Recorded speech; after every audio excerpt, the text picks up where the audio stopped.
elephant in the room, and I am Jasmine Bowen. On this show, we never fail to cover controversial, misunderstood, and taboo topics, and today we have a whopper for you. Welcome Malcolm Out Loud to the show. Very big name in America. He is a political and news commentator, and today Malcolm is speaking to us about the obesity crisis in America. If you think you've heard that before, you haven't heard it the way Malcolm does. So thank you for being on my show today. Yeah, good to be with you, Jasmine.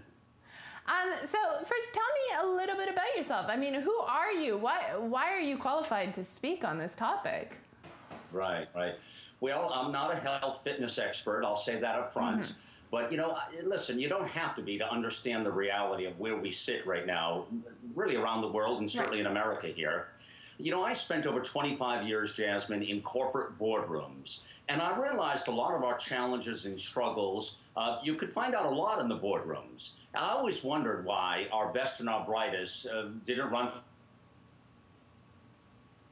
political office. As I started over the years to understand how politics really works, I then realized I really know why people don't run for political office. And that really started my concept, getting leaders at the mic. How do we get the right people to the mic? How do we make a difference in the world? So my role in getting out loud is to help other people get out loud, Jasmine. Fair enough. Now, you have your own show down there, but you've also been on CNN, on Fox for some of your opinions. So let's cut right to the chase. Everyone knows America has an obesity crisis. They're claiming it's an epidemic, a disability, a sickness. What do you think? No, it's a lifestyle. It's ignorance.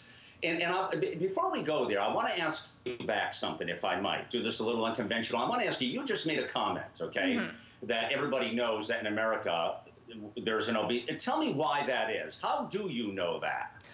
I have eyes in my head. I have eyes in my head, and I don't just watch Hollywood. I mean, everyone knows, everyone can tell. Everywhere you go in America, they talk about it. There's more plus-size clothing stores than regular-size clothing stores. It's a common known fact.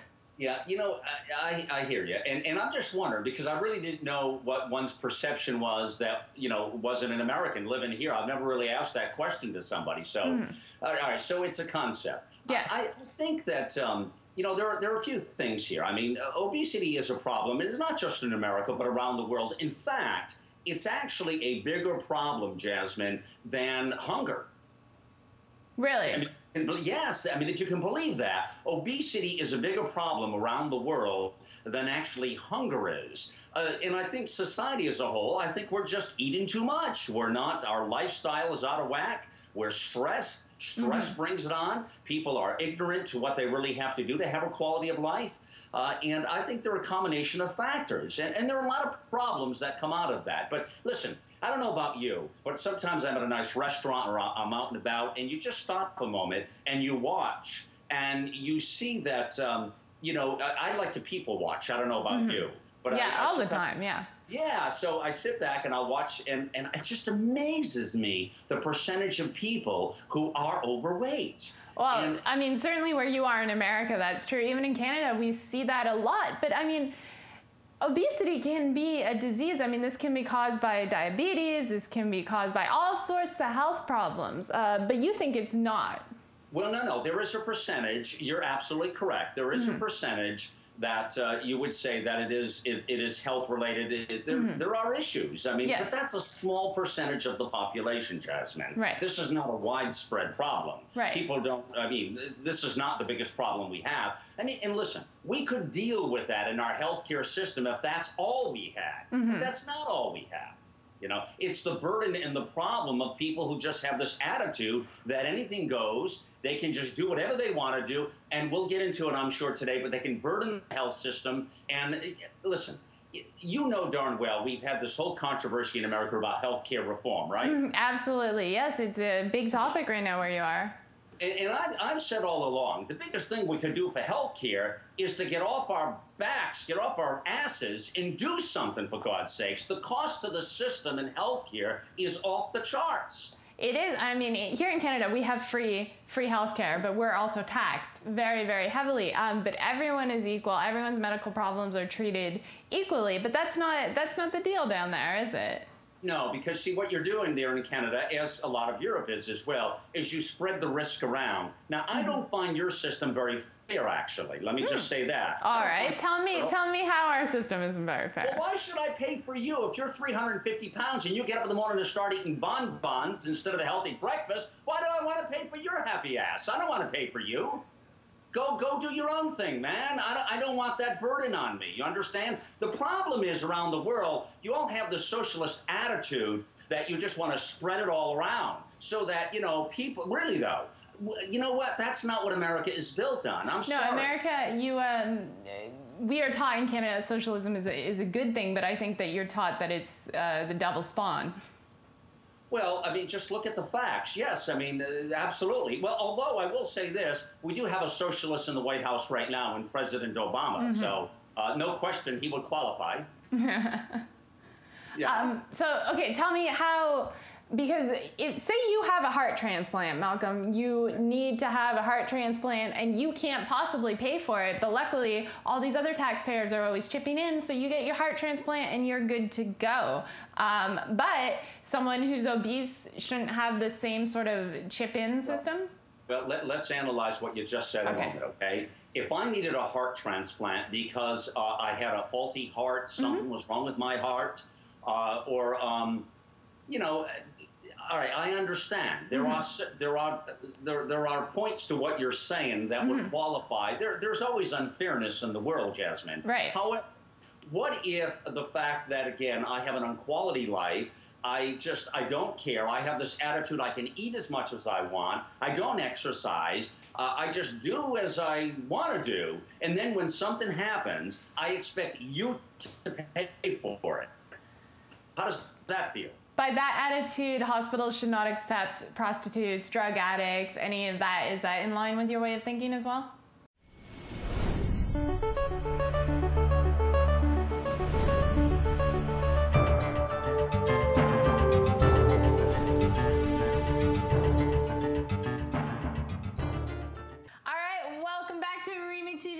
The Elephant in the Room. I'm Jasmine Bowen, and we are joined by Malcolm Out Loud, political and news commentator, has been on thousands of shows, and we're so lucky to have him on ours. And today we are talking about the obesity crisis in America. Now, this has been said to be a disease, an epidemic, as we said, but Malcolm has different opinions. So before we left off, Malcolm, we were talking about the fact that you seem to think hospitals shouldn't accept everyone, especially those who have kind of caused the problems on themselves. Well, let me clarify that a little bit, Jasmine, okay? And I think that, to me, what it comes down to is those who make decisions on having an unhealthy life, whatever that may be. And you explained before the break as well that it could be drugs, it could be alcoholism, it could be any sort of lifestyle we've chosen. The point is that I believe these people need to pay more for health insurance. I think that's not an equal playing field, quite frankly. But let me say this. One thing for sure is, and we talked a lot about this with healthcare reform over the past year or two, is that hospitals don't necessarily turn anybody away, and that's a fact. If you go into a hospital in America and you have a problem, they're going to take you. And that's just the way it is. Absolutely. Let's not rebuke that at all. I mean, it's the same way here. If you walk into a hospital here, they take you. I mean. That's right, and that's the same thing. So I don't think that's ever going to change. That's just decent common sense. Absolutely. What have you. But there's a difference between that line and the line of the fact that anything goes, everybody pays the same for health insurance, and those that are 500 pounds because they choose to be, that they have the same, sort of penalties that those who choose to have a quality life. I don't find that that's fair. Now, do you not already sort of have a system in place like this? You already have kind of higher premiums if you have pre-existing conditions. And not in group plans. In group plans, you kind of get pulled into a level playing field, if you will. So you're talking about like group plans that are offered to like business employees, something like that? Yes. Okay. Yes. Group plans. I mean, that's a situation where you level the playing field again. However, keep in mind now, the whole thing with Obamacare was really going to change the entire program. Obamacare was designed again back to being really sort of not far away from a lot of the health insurance, again, in Europe and in Canada, where you level the playing field. Right. But there were a lot of things unfair about Obamacare, and, right. and that's very controversial here in the States, you know? Mm-hmm. Yeah. So tell me, all right, so you want to level the playing field, as you said, make everyone equal or not.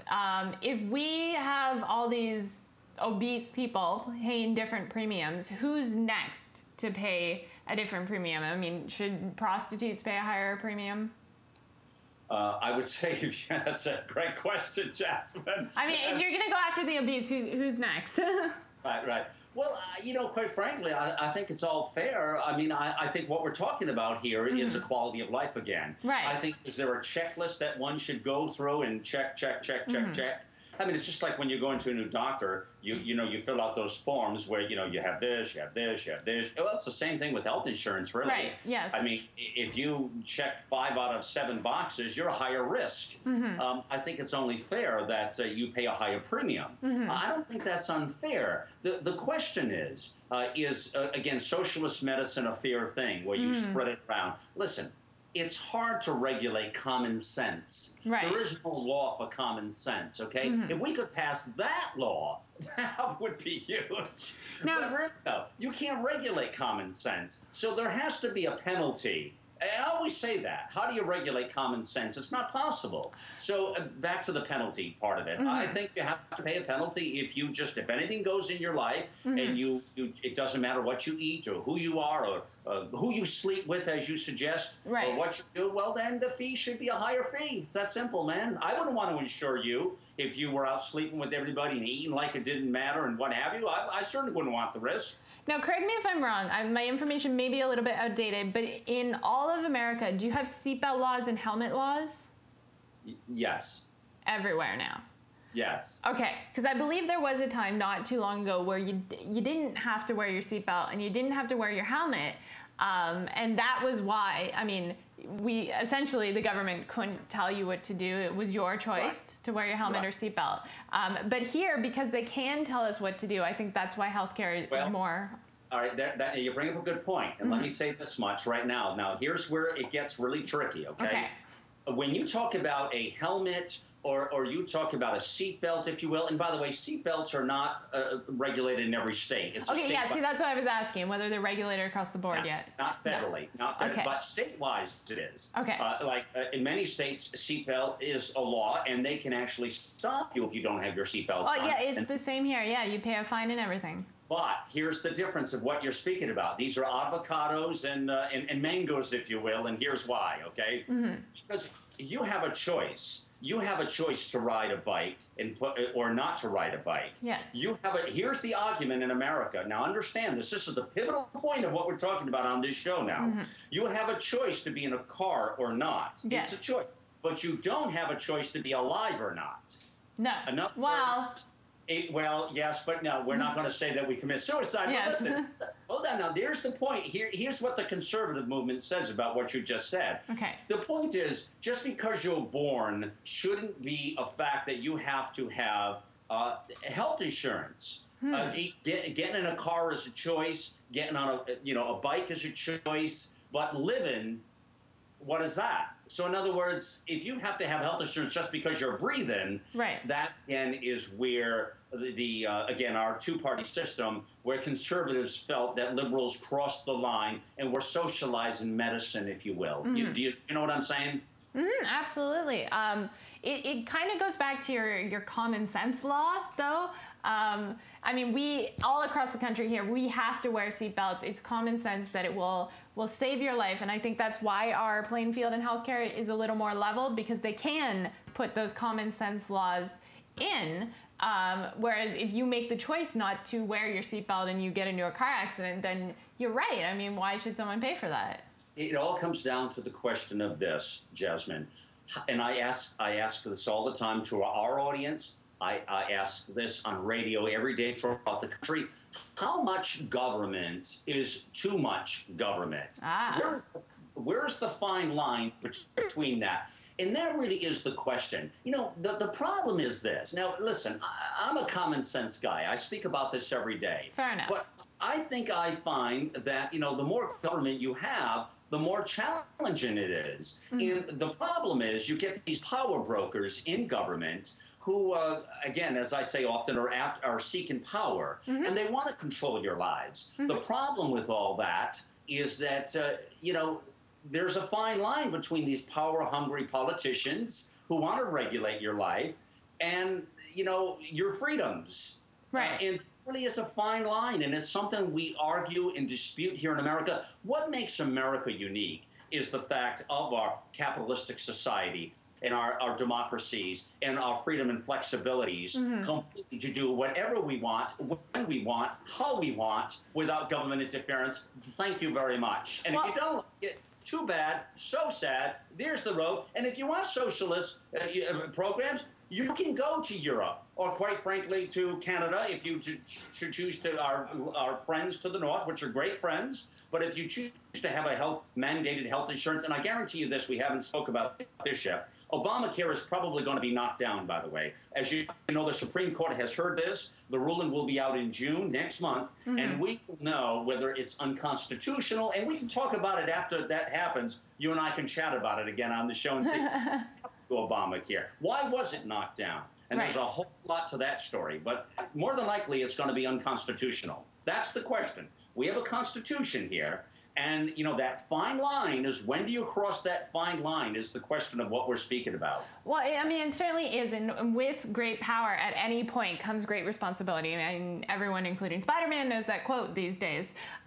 So you're right. At what point does government, you know, have too much of a hand in things, and where's that fine line? What I actually wanted to slightly shift over to was things about obesity burdening the economy, and I mean, in more areas than healthcare, and you have a few topics on that. Yeah, I actually read a story just a few weeks back, which I thought was fascinating, Jasmine, that actually the airplanes and travel, you know, actually are having, you know, from an aspect of all the planes or all the vehicles they have or buses or whatever, they are actually struggling with trying to keep up to replacing all their seats and their infrastructure from, guess what, a heavier load in those seats. And that just comes back to fat asses. It's what that's all about, that are in the seats, quite frankly, and it's costing more money. No, for real. Listen, you know, but if people would get off their backsides and do something about it, but there are companies actually complaining about that. They have to replace the seats more. They have to replace, you know, a lot of the infrastructure of their companies, and they don't like that either. You know, I remember a story a few years back, by the way, actually an actual incident. I was on a plane coming back with family from travel, and there was a relative that was very large who couldn't fit in the airplane seat, and the airplane wanted to charge for 2 tickets. Right, okay? I think that's standard. And of course, the family was highly upset. How dare you do that? You can't do that. That's discrimination. Well, why is it discrimination? I think it's fair. If you're going to take up 2 seats because you have a wide load, then you know what? You should pay twice. And I mean, looking at amusement parks too, this is also an issue, right? Amusement parks are replacing their seats. What about the other side of that?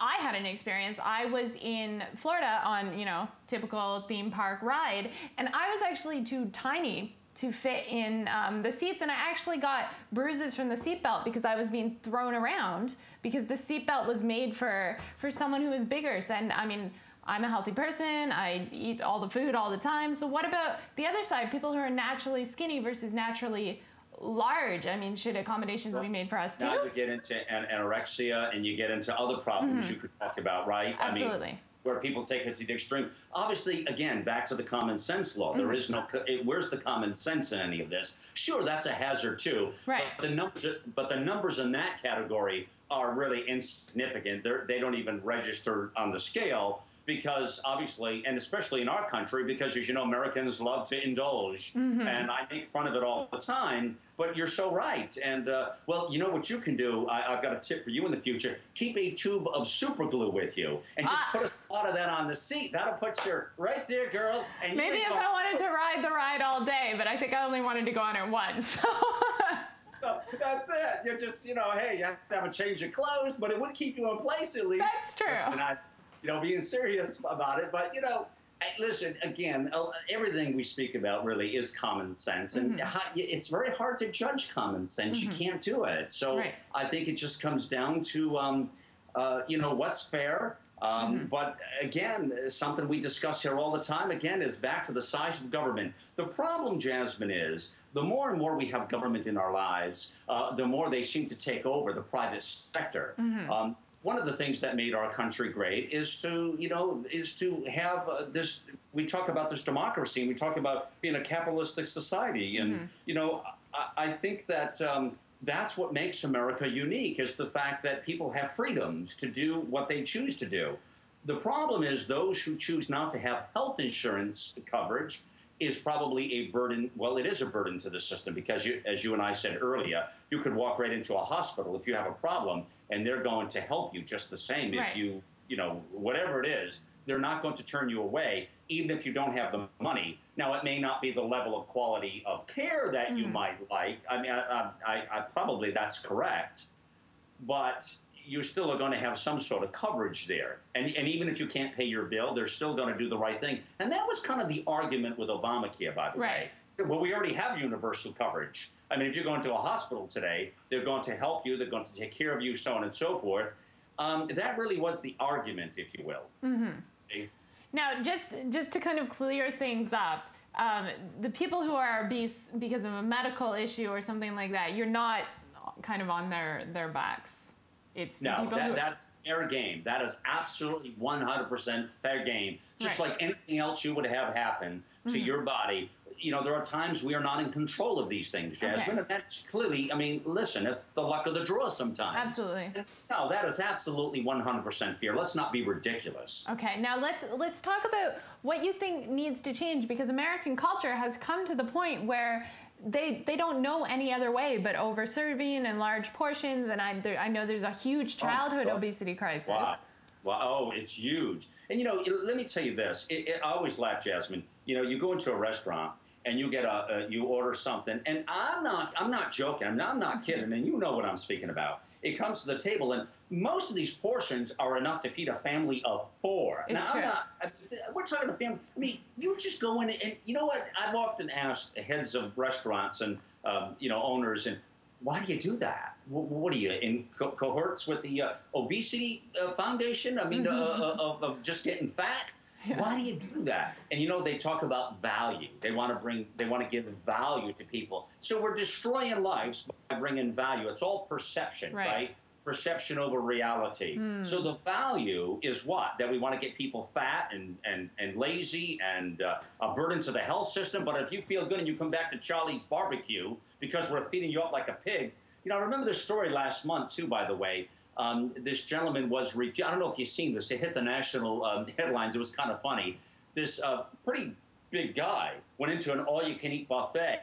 And after like 20 portions of whatever the hay they were serving at some barbecue pit buffet, they stopped him. They said, no, you can't have any more. He went for like the 21st plate, and they said, oh, fella, that's enough. And the guy was insulted. And so he went back and he started picketing with a sign the restaurant and getting other people to picket because, well, you advertise an all-you-can-eat buffet. How can you do that? Well, I mean, the guy needs psychological help. He needs a psychiatrist is what he needs. At 21 plates in any buffet, you need your head examined. And the guy was already huge. You know, now, I wonder if that guy had health insurance. I wonder who's paying for it. I wonder what kind of a burden that is to the system. Somebody like that, we ought to seatbelt in somewhere. We ought to make them not eat for a while and say, yeah, I'll give you some regulation. No, and there's a place, I don't think it's where you are, I think it's in Arizona, called the Heart Attack Grill in America. Yes. And this place actually, it not only accepts the obesity problem. It encourages it. And now the heart attack drill is just burgers and fries. But I believe if you're over heart attacks. People are actually having heart attacks. I'm sure because they put lard on their burgers. Oh no, it's fantastic. It's fantastic. You want to have a heart attack? You obviously go to eat the heart attack grill, and they like throw all this garbage on their burgers, and it doesn't even look appetizing. Now, I believe if you're over 300 pounds, you are allowed to eat there for free every day of your life. Exactly. Well, this is very noble, isn't it? I mean, these people are sickos. But, you know, here's what's cool about marketing. Again, this is a free society. The owners of that business have a right to do what they're going to do. And how much of a marketing genius is that? They're marketing geniuses. Do you know the publicity they've gotten on that point? Well, I mean, I know about it all the way up here.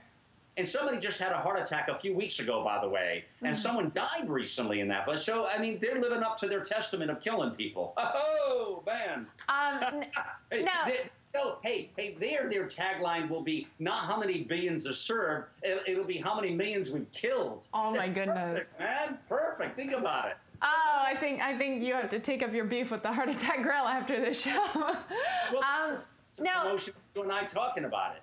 You know? It is a misconception to believe that all overweight people are unhealthy. Just like it's a misconception to believe that all skinny people are, also starving themselves. No, I don't agree with that. No, overweight people are unhealthy. Period. I would absolutely argue that point. What about the people who are underweight? Well, I think they can be unhealthy too, but there's nothing. I mean, what are you going to do about that, right? Get them to eat more, as your solution is get them to eat less. The overweight people. Well, yeah, but I mean, again, I keep coming back to common sense. I mean, we can't tell people how and what and where. The point is, listen, I think health insurance companies have a right. Here's my answer to all of it. Listen, I don't have a problem. Jasmine, if you wanted to start eating like a pig tomorrow and you wanted to gain 300 or 400 pounds because you like obesity and you want to be fat and hideous, by all means do it. But do it on your own dime. If you want to move here, just don't do it and burden the system. I don't have a problem with that. I'm not going to tell you how to live, what to do, or how to do it. You can just do it on your own dime. So eating disorders goes two ways, right? There's anorexia and there's bulimia generally leads to obesity more. So do you think that the two ways that they go, if people do it to themselves, then do it on your own dime? I think anything goes. Listen, I think anything goes. I think health insurance companies have an absolute right to charge a higher premium to those people. Listen, again, we haven't even discussed today, just like smoking. Smoking is a real problem. Yes. It kills, it takes lives. I know. I've lost family members from that. I've lost family members in their 50s who died from lung cancer from smoking. And it's a fact that it kills. You can argue that all day long. Right. And then I would love the story of someone in their 90s. Well, I lived to 95 and I smoked 2 packs a day. Well, you know what? There's a moron and an exception to every rule. And that doesn't mean that that should be, the rule of the land. But chances are it costs the system, and it's a burden to the system. And as long as those people pay a premium, Jasmine, then it's okay. Now, it seems like in America you don't have any moderation in terms of you only have two extremes. You have Hollywood skinny or completely obese. So, Malcolm, what would you like done? What would the norm be in your ideal world? I think seriously now speaking, I think it's absolutely a lifestyle. It's a quality of life. You know darn well, Jasmine, I'm not speaking about anything you don't know. You have to be, you know what I don't understand about all this, seriously, is why we're self-pride in all this. Where is any self-pride anymore? Don't people want to look good and feel good? Aren't we conscious anymore as a society? Because let me tell you what, the numbers are escalating on obesity all over Europe as well. Don't think that that's not happening. I'm sure it's happening in Canada as well. People are just indulging more. What happened to pride? Don't we care anymore about what we look like and to other people? I mean, so I think, having that lifestyle, that blended life, being able to get up in the morning, tackle life in the best way that you can. I mean, that's something that I talk about all the time is, encouraging people to live a more balanced life. That means giving up. Listen, I believe it's everything in moderation. You can, if you're going to sit down and have some big dessert every night of the week, and you're going to sit on your butt and not do anything about it, Well, you're going to gain weight. It's that simple. And it becomes unhealthy weight because it comes in all the wrong places. So I think you got to come back to, okay, if so get to the gym a couple times a week or get out and walk. Be healthy, sure. Yeah. Now, I just want to point out, it's interesting that you talked about pride. In America, in North America, even in Europe, we've kind of tagged that thin and toned is beautiful. But this is actually a cultural construct, because there are societies and cultures where they believe the bigger you are, the more beautiful and bountiful you are. So it's just interesting that you talked about pride. Yeah. Well, I guess you bring up a good point. I hadn't thought of it that way, but I guess there are cultures. I'm sure you're right. I can't think any off the top. It's a culture. There's Africa and the Sahara Desert where the men are actually supposed to be really, really skinny, and the bigger the women are, and the more they almost resemble like tents or homes, and they actually start force feeding these young girls at a very young age, like milk and cream and 16 meals a day to make them bigger and ready for marriage. Yeah. I guess you're right. Those societies do exist. I don't really understand how and what. And they don't understand us. They think that, skinny women, they don't recognize it as a desirable female. Well, okay, but I'll say this. If you check out their lifespan, how long they can live to in that society, I bet you it's a hell of a lot less than where we are. You know, one thing about it, we talk about this obesity, we talk about this loss of pride, Jasmine, but at the end of the day, when you look at the lifespan, because our healthcare has got more sophisticated, our lifespan has increased. It used to be in the 50s, 100 years ago. Right. You didn't live a long life.